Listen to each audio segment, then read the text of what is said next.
So today we're going to do the Serial Dilution and Indicator Lab. As always, if you haven't yet printed a copy of the lab handout, you'll need to do that. You'll see that it's 3 pages, including the last page, which are the conclusion questions. And then you will also need to have watched the introductory screencast where we talk about some of the theory behind the lab and then specifically how to carry it out.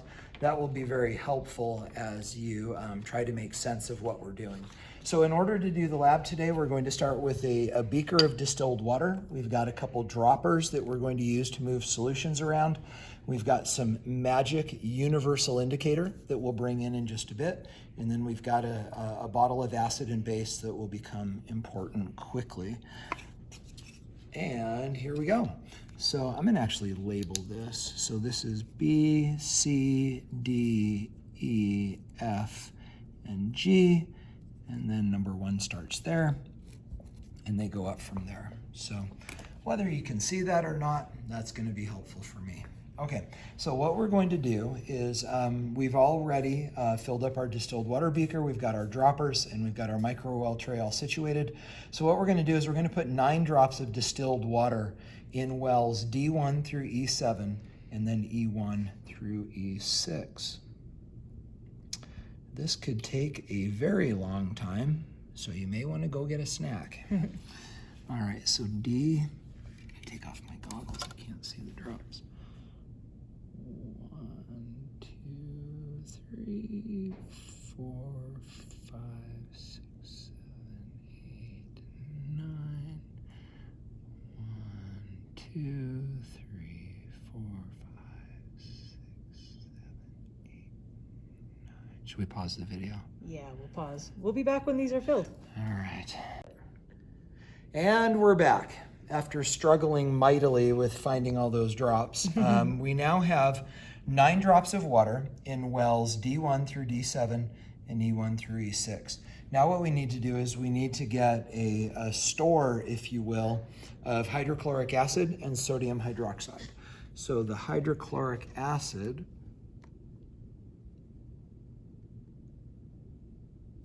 goes in well B1, and the sodium hydroxide goes in well G1.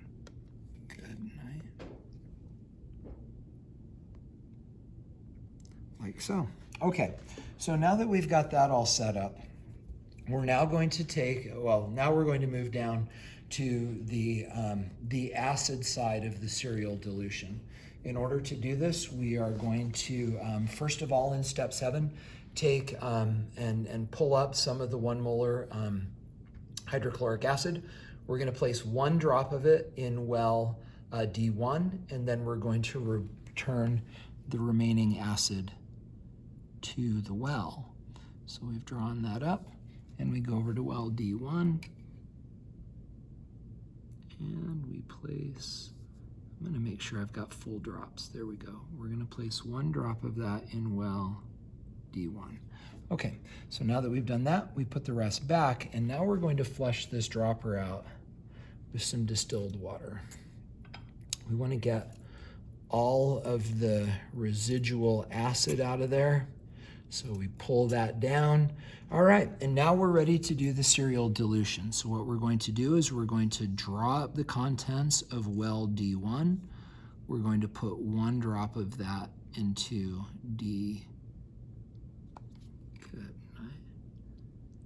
D2, and then we put the rest back.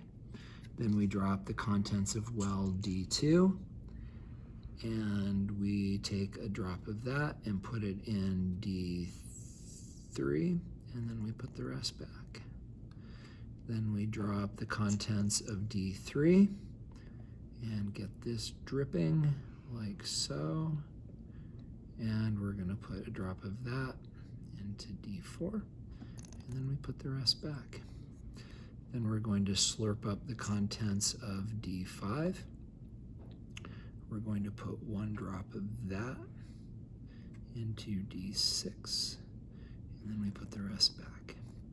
Okay, at that point we're going to stop because well D7 contains distilled water, which, wait, did I go far enough? 1, 2, 3, 4, 5. Oh, I got to do 1 more. So now we're going to pull up D5. put 1 drop of that in D6, and then put the rest back. And now we're going to stop there because well D7 has distilled water in it. Then what we're going to do is get rid of that dropper, grab another dropper. We're going to take the acid out of the base out of G1, get that dropping. And then we're going to go 1, 2, 3, 4, 5, 6, 7, and we're going to put 10 drops. 1, 2, 3, 4, 5, 6, 7, 8, 9, 10. Put 10 drops of that in with our base. Then we're going to slurp this up. Wash this out. And we are now going to dilute in the other direction. So we're going to go 1, 2, 3, 4, 5, 6, 7. And we are going to drag in the contents of that well. And we're going to place 1 drop of that over here. And then we're going to put that back. Then we pull up the contents of this well. And we put 1 drop of it here and put the rest back. Drop the contents of this well. Put 1 drop of it here and then put the rest back. Drop the contents of this well. Put 1 drop of it here, put the rest back. Drop the contents of this well. Put 1 drop of it here, put the rest back. Drop the contents of this well, put 1 drop of it there, and put the rest back. All right, so now we've created, by diluting this by factors of 10, we've created all of the pHs from 1 to 14. At this point, we're going to introduce universal indicator into each one of these wells and look for color changes. I guess it doesn't have to be exactly a drop. So we go drop, drop, drop, and drop, and drop, and drop, and drop. Is that it? Yep. And drop, drop, drop, drop, drop, drop. One more. Yep. And drop. Hey. We did pretty good. We did pretty good. That's better than the students did. Look at that.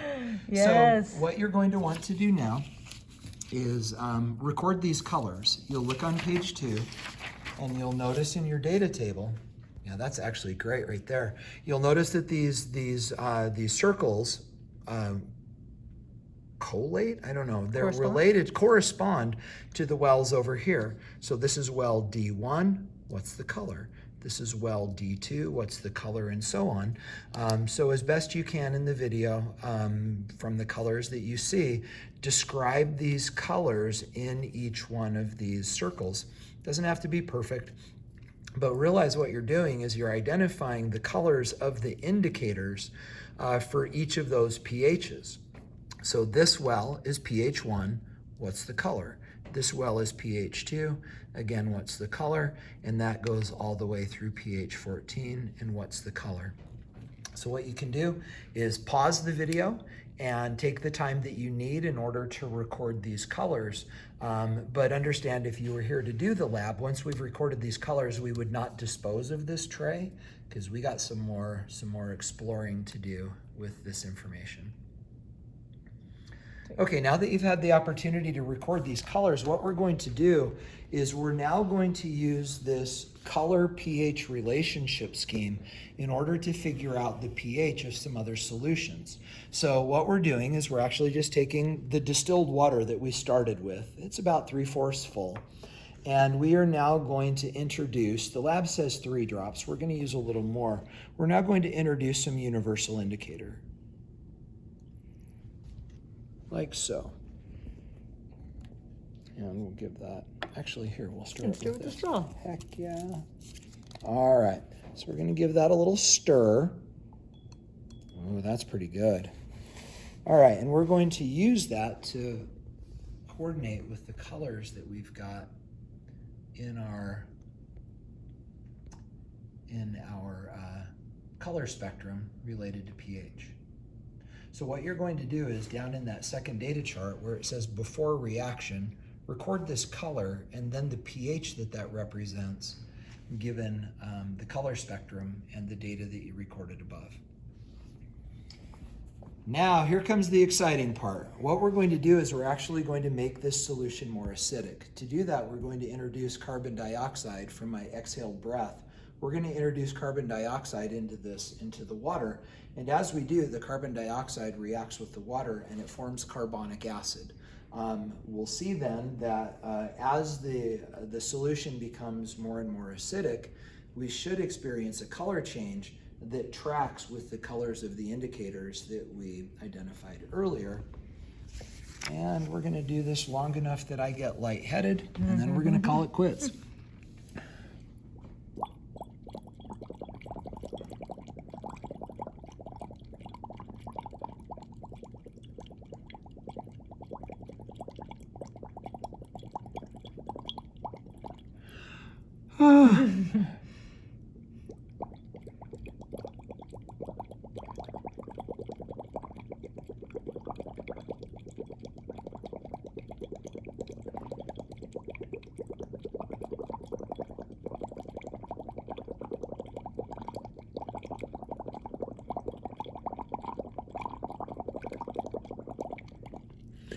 I quit.